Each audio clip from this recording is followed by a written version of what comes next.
મારી દીકરી જ્યારે બહાર ગામ બીજા સિટીમાં સ્ટડી કરતી હતી ને ત્યારે હંમેશા મારા હાથની બનાવેલી વઘારેલી વેજીટેબલ મસાલા ખીચડીને યાદ કરતી અને એ જ ઘરની બનાવેલી મસાલા ખીચડી તે ખાઈ શકે ને તેના માટે હું તેને ઘરેથી મસાલા ખીચડીનું આ પ્રેમિક્સ બનાવી અને મોકલાવતી. તો કિચન સિરીઝમાં ખાસ બહાર ગામ કે પરદેશ ભણતા સ્ટુડન્ટ કે બાળકો માટે કે પછી બહાર જોબ કરતા વ્યક્તિ માટે ખૂબ ઉપયોગી થાય ને તેવું વઘારેલી મસાલા ખીચડીનું પ્રેમિક્સ બનાવશું. આ પ્રેમિક્સ એક વખત બનાવી 6 મહિના સુધી સાચવી શકાય છે અને મસાલા ખીચડી બનાવી હોય ને ત્યારે માત્ર પાણી ઉમેરી કુકરમાં 4 થી 5 સીટીમાં ફક્ત 15 મિનિટમાં સ્વાદિષ્ટ મસાલા ખીચડી તૈયાર થઈ જાય છે. તો આ મસાલેદાર ખીચડીના પ્રેમિક્સ બનાવતા પહેલાં અમારી ચેનલને જરૂરથી સબસ્ક્રાઈબ કરી બાજુમાં આપેલ બેલ આઇકન પ્રેસ કરી દેજો જેથી આવા અનેક ઉપયોગી રેસીપીના વિડીયોનું અપડેટ્સ તમને તુરંત જ મળે. મસાલા ખીચડીનું પ્રેમિક્સ બનાવવા માટે કોઈ પણ વાટકીનું માપ સેટ કરી લેવાનું. અહીં મેં 2 બાઉલ પરિમલ ખીચડિયા ચોખા લીધા છે. 2 બાઉલ ચોખા સાથે તેની અડધી એટલે કે 1 બાઉલ તુવેર દાળ લઈશું. ચોખા છે તે તમે કોઈ પણ ચોખાની ખીચડી બનાવતા હોય ને તે વાપરી શકો છો. અહીં મેં તેલવાળી તુવેર દાળ લીધી છે, તેના બદલે તેલ વગરની તુવેર દાળ પણ વાપરી શકાય છે અને મગની મોગર દાળ ઉમેરવી હોય ને તો તે તુવેર દાળથી અડધી ઉમેરવાની છે. ટોટલ અહીં બધું મેં 750 ગ્રામ લીધું છે. હવે ગેસની લો ફ્લેમ પર એક નોનસ્ટિક કઢાઈમાં 3 ટેબલ સ્પૂન તેલ ઉમેરી દઈશું. અહીં તેલનું પ્રમાણ છે ને તે ટેબલ સ્પૂન પ્રમાણે લીધું છે. ગેસની લો ફ્લેમ પર તેલ ગરમ થાય ને એટલે તેમાં 1 ટીસ્પૂન રાઈ ઉમેરશું. સાથે 1 ટીસ્પૂન જીરું ઉમેરી દેવાનું છે. તેની સાથે 2 થી 3 તમાલપત્રના ટુકડા કરી ઉમેરશું. સાથે 2 થી 3 લાલ સૂકા મરચાંને પણ ટુકડા કરી અને ઉમેરી દેવાના છે. હવે 4 થી 5 લવિંગ અને 4 થી 5 તજના ટુકડા પણ વઘારમાં ઉમેરી દેવાના છે. સાથે મીઠા લીમડાના પાન પણ ઉમેરશું. હવે ગેસની ફ્લેમ લો જ રાખી બધા સૂકા મસાલાને તેલમાં સાતળશું. સાથે સાથે અડધી ટીસ્પૂન હિંગ પણ ઉમેરી દેવાની છે. અહીં યાદ રાખી આ બધા મસાલાને ગેસની લો ફ્લેમ પર બળે નહીં ને તે રીતે સાતળવાના છે જેથી તેનો કલર અને ફ્લેવર ઉભરી અને બહાર આવે અને એવા જ જળવાઈ રહે. સાથે આ બધા આખા મસાલા ઉમેરવા ઓપ્શનલ છે. તમારા ઘરમાં જે મસાલાની ફ્લેવર વધારે પસંદ હોય ને તે જ મસાલા ઉમેરવાના. માત્ર 1 મિનિટ સુધી સાતળતા અહીં મસાલા બધા સતળાય એકદમ સરસ સુગંધ આવવા લાગી છે અને જુઓ કલર પણ એવો સરસ જળવાઈ રહ્યો છે અને લીમડાનું પાન હાથમાં લઈ પ્રેસ કરતાં એકદમ ક્રિસ્પી કડક સતળાઈ ગયું છે. એ જ રીતે તમાલપત્રના પણ ટુકડા થઈ જાય ને તેવું કડક થઈ ગયું છે.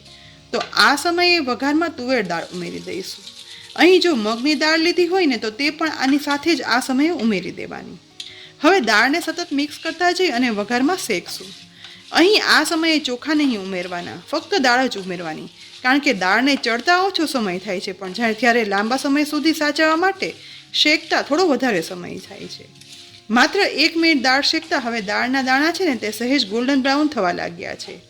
બસ આ સમયે 2 બાઉલ ચોખા પણ આ દાળ સાથે ઉમેરી દેવાના છે.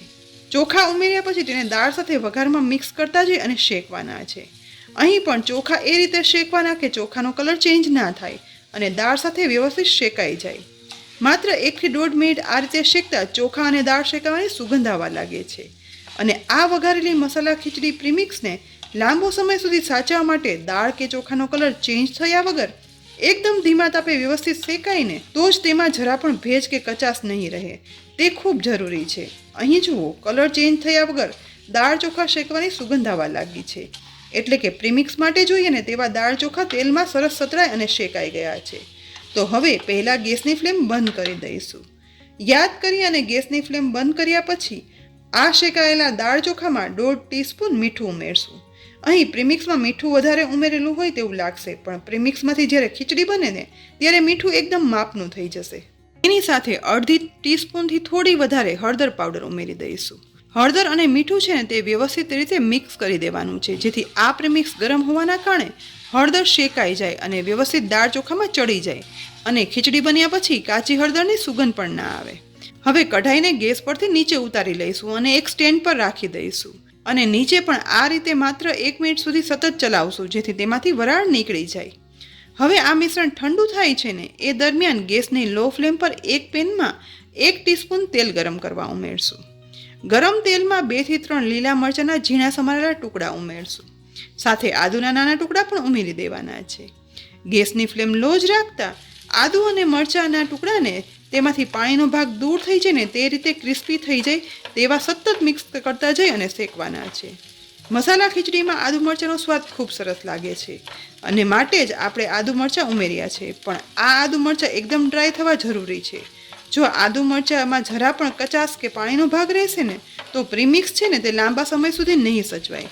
માટે ગેસની ફ્લેમ લો જ રાખતા તેલમાં શેકતા આદુ મરચાંની ફ્લેવર પણ સચવાઈ રહેશે અને તે એકદમ ડ્રાય અને ક્રિસ્પી પણ થશે. અહીં જુઓ, લગભગ 2 મિનિટ સુધી શેકતા હવે આદુ મરચાં ડ્રાય થઈ ગયા છે. સાથે શેકાઈ તેનો કલર ગોલ્ડન બ્રાઉન થયો છે.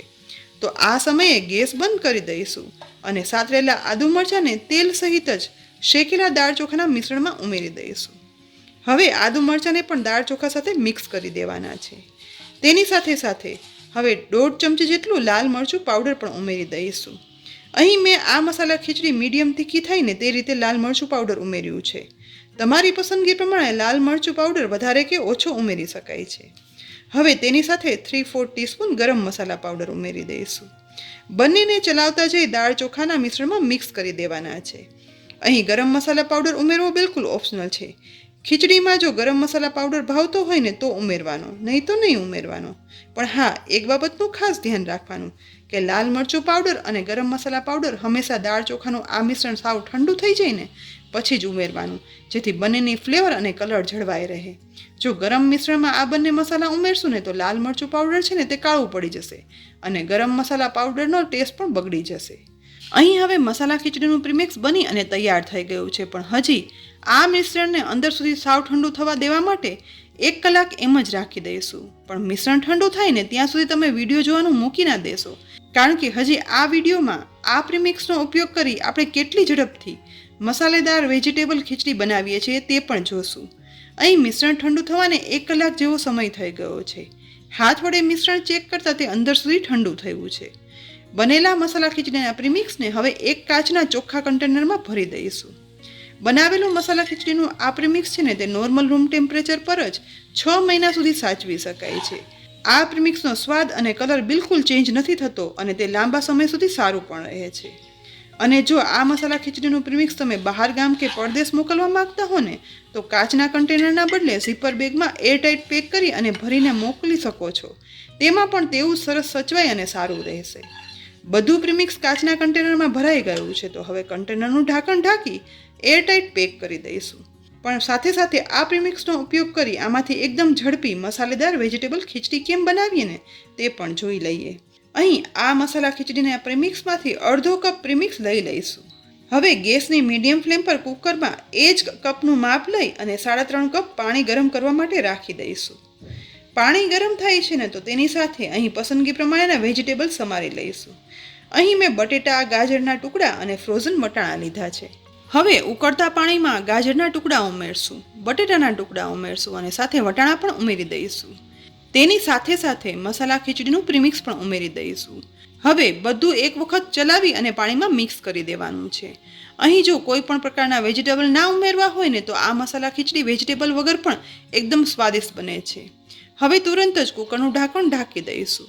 સાથે ઢાંકણમાં સીટી પણ લગાવી દઈશું. હવે ગેસની મીડિયમ ફ્લેમ પર કુકરમાં 5 સીટી કરી લેવાની છે. એ પછી ગેસ બંધ કરી કુકર ઠંડુ પડે ને એટલે કુકરનું ઢાંકણ ખોલીશું.